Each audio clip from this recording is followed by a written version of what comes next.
Shalom.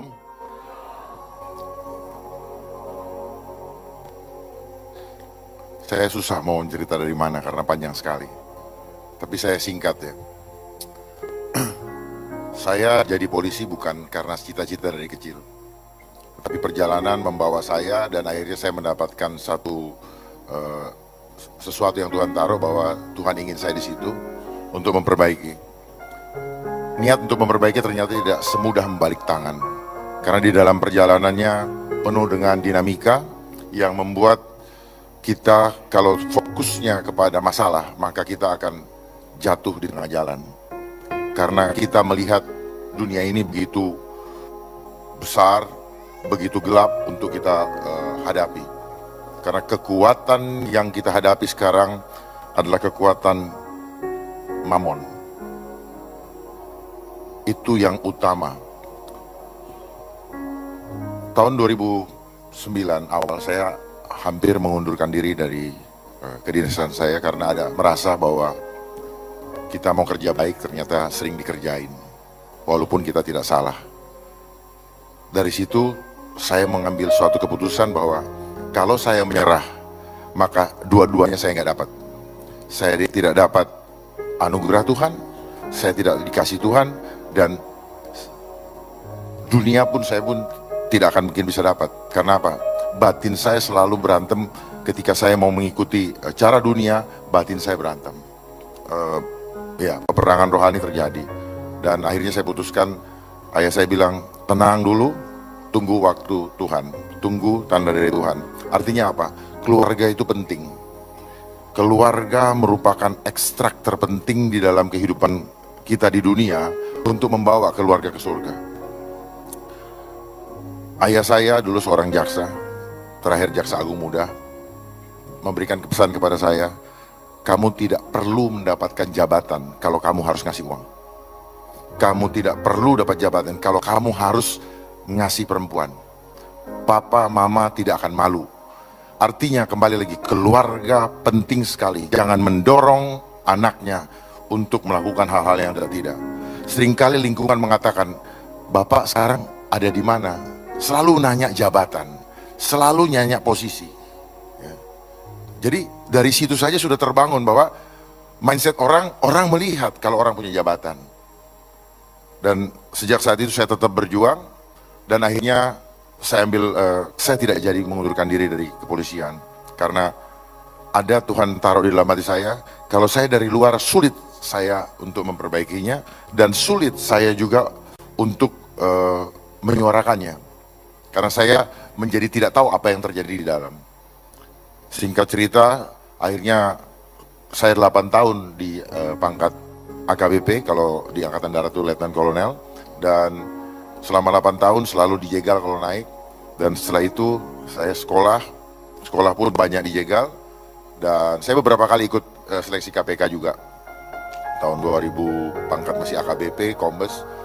Itu juga banyak dijegal, hampir lolos tetapi waktu itu ada intervensi dan sebagainya. Dan tahun 2012 saya ikut sekolah, 2014 saya ikut sekolah Sespimti, dan setelah lulus tidak lama kemudian, 6 bulan kemudian Tuhan angkat saya jadi bintang 1. Dan dalam waktu 3,5 tahun, puji Tuhan sudah bintang 3. Itu hanya semua kemurahan Tuhan. Tetapi di dalam proses itu pun tidak semudah yang orang lihat. Ya, terakhir waktu pas mau naik bintang 3 sendiri ada demonstrasi yang demonstrasi kuasa Tuhan yang Tuhan perlihatkan, dan saksinya adalah Pak Geren. Karena jam 7:30 pagi sebelum dipanggil Presiden, saya minta Pak Geren, Pak Dautoni, ayah saya, Pak Jack untuk membantu mendoakan karena nama saya hilang dari list untuk dinaikkan bintang 3. Dipanggil Presiden tidak ada. Tetapi jam 10:15 ada yang WA saya bahwa saya gagal untuk ikut dipanggil Presiden. Saya berserah dan jam 10:20 ada telepon dari istana, berhasil. Saya segera berangkat, ditunggu jam 11:30. Dan itu luar biasa karena Tuhan demonstrasikan betapa ketika kita mengandalkan Tuhan itu seperti begini. Setiap hari fokus ke Tuhan aja udah. Karena ketika kita fokus kepada yang dunia, maka kita selalu takut. Kapan dunia ini mulai takut? Kapan dunia ini juga mulai sombong? Ketika ada bank. Perhatikan deh, ketika kita selalu mengandalkan saving, kita pikir hidup kita bisa di-saving oleh bank tadi. Angka-angka itu menunjukkan harga diri kita. Angka-angka yang ada di bank itu menunjukkan kesombongan kita. Walaupun kita sekarang ada di gereja ini, tapi mungkin kesombongan kita ada. Tetapi kekhawatiran kita juga muncul ketika angka-angka itu kita perhatikan. Loh, saya punya tabungan tinggal 1 juta. Padahal ketika Musa membawa orang Israel, bangsa Israel dari Mesir ke tanah Kanaan, Tuhan sudah memberikan pelajaran, memberikan roti mana yang hanya boleh untuk dikumpulkan atau dipakai untuk sehari. Kalau dikumpulkan lebih dari sehari, maka itu akan busuk. Busuk artinya apa? Kita akan jadi sombong. Kita akan gunakan untuk hal-hal yang tidak-tidak. Kalau berlebihan, itu udah nature-nya atau kebiasaan manusia, kedagingan manusia. Manusia fana selalu begitu. Selalu memanfaatkan untuk yang tidak-tidak. Bahkan seringkali berkat yang Tuhan berikan kepada kita anggap ini titipan.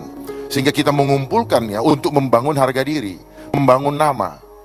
Itulah kaitan dengan angka-angka tadi. Gara-gara ada bank. Bank ini adanya ketika Tuhan Yesus lempar-lemparkan bangku. Makanya bank itu berasal dari kata bangku. Dan bank inilah yang sekarang, yang mempunyai sistem perbankan ini, yang sedang mau membawa kita ke proses penggenapan Antikris. Di mana sekarang teknologi yang kita pakai sekarang itu hitungannya matematika.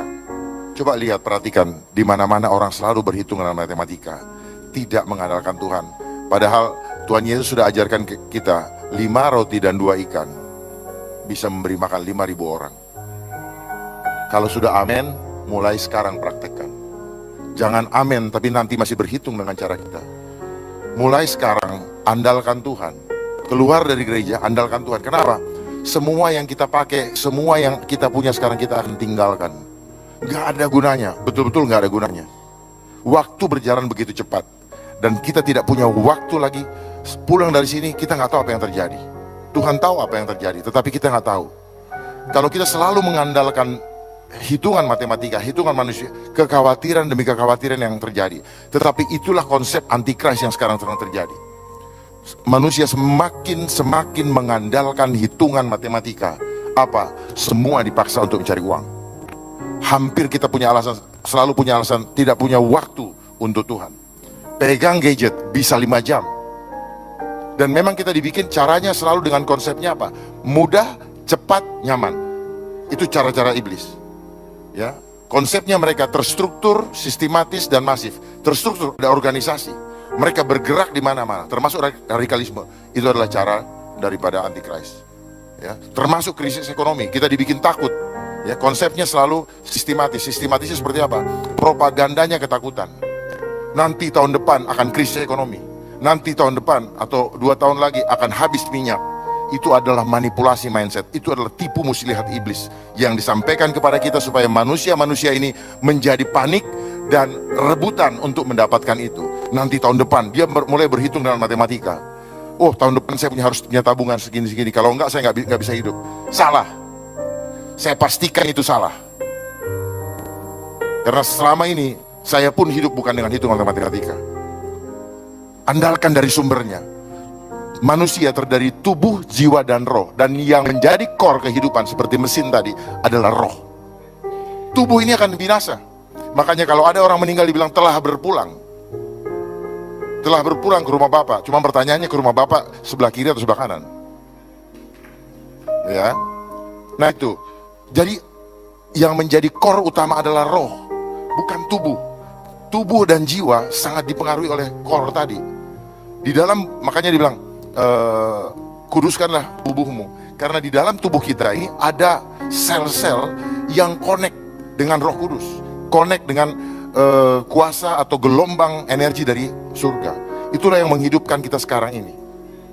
Bukan makanan. Makanya dibilang manusia hidup bukan dari roti dan daging, tetapi dari firman Allah. Kenapa? Firman itu yang connect ke atas. Itulah yang membuat kita hidup.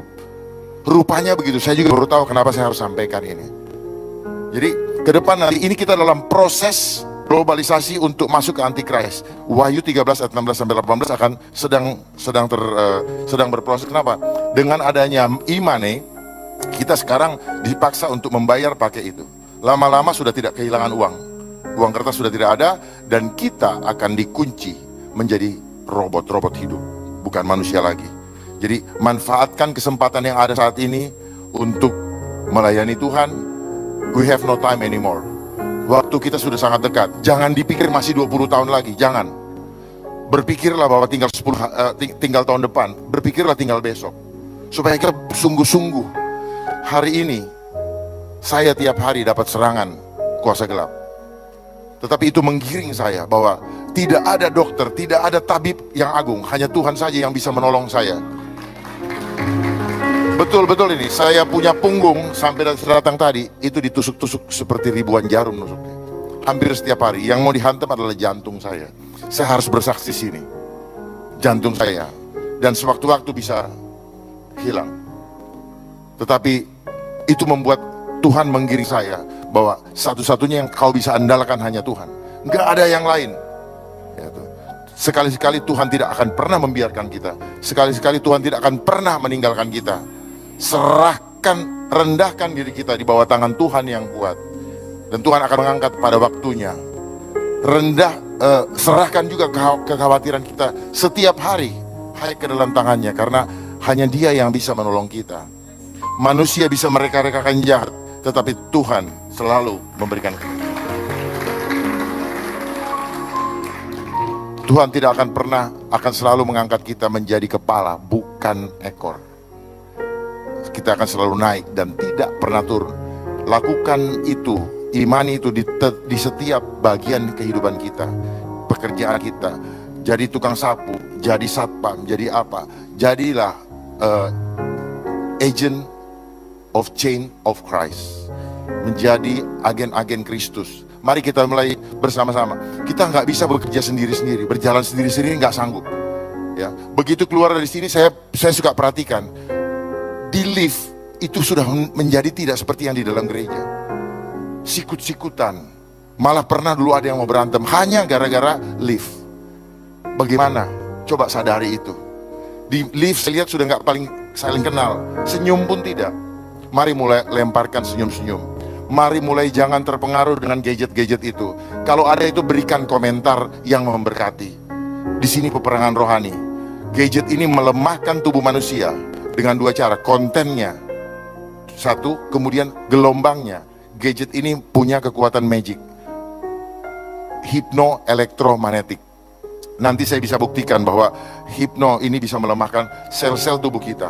Apa yang dihancurkan? Struktur DNA dari tubuh manusia, lalu dia merusak membran sel menghasilkan hormon-hormon negatif, hormon-hormon beracun atau enzim racun, dan dia akan mempengaruhi mindset manusia. Itu yang dilakukan. Jadi sistemnya adalah selalu propaganda ketakutan. Itu ISIS itu juga buatan. 9/11 juga itu buatan. Itu buatan daripada Antikris. Terus kemudian kayak krisis segala macam, demo apa segala.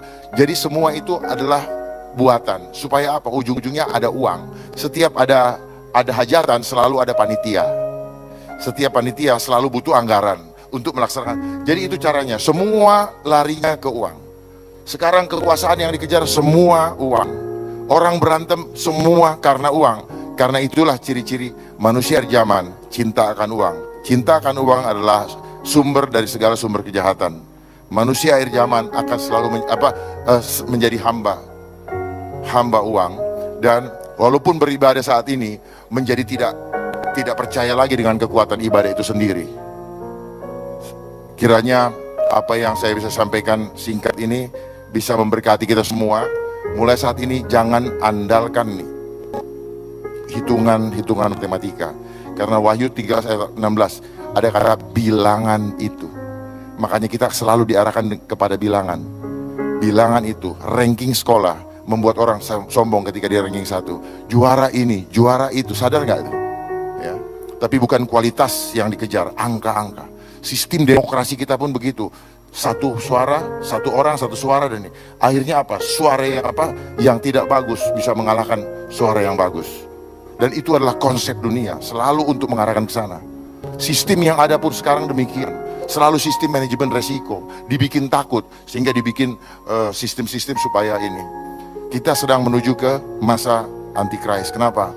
Nanti kita belanja chipsnya ada di sini. Sekarang dengan adanya OVO, ini sedang sedang bergerak ke sana, dan nanti kita akan dikunci dengan sistem itu. Kita tidak bisa lagi mencipta, mempunyai rasa dan karsa. Pada akhirnya kita akan dikasih pilihan, mau ikut sistem ini berarti hianati Tuhan atau tidak. Itu pilihannya nanti. Jadi bersiap, perkuat iman kita, jangan sendiri-sendiri, kita harus bersama-sama. Kalau kita sendiri-sendiri, kita pasti banyak khawatir. Mulai sekarang jangan terpancing dengan itu, jangan ribut dengan gadget, karena itu semua adalah mainan. Ini semua tipu muslihat, membuat kita ikut-ikut marah, ikut-ikut jengkel.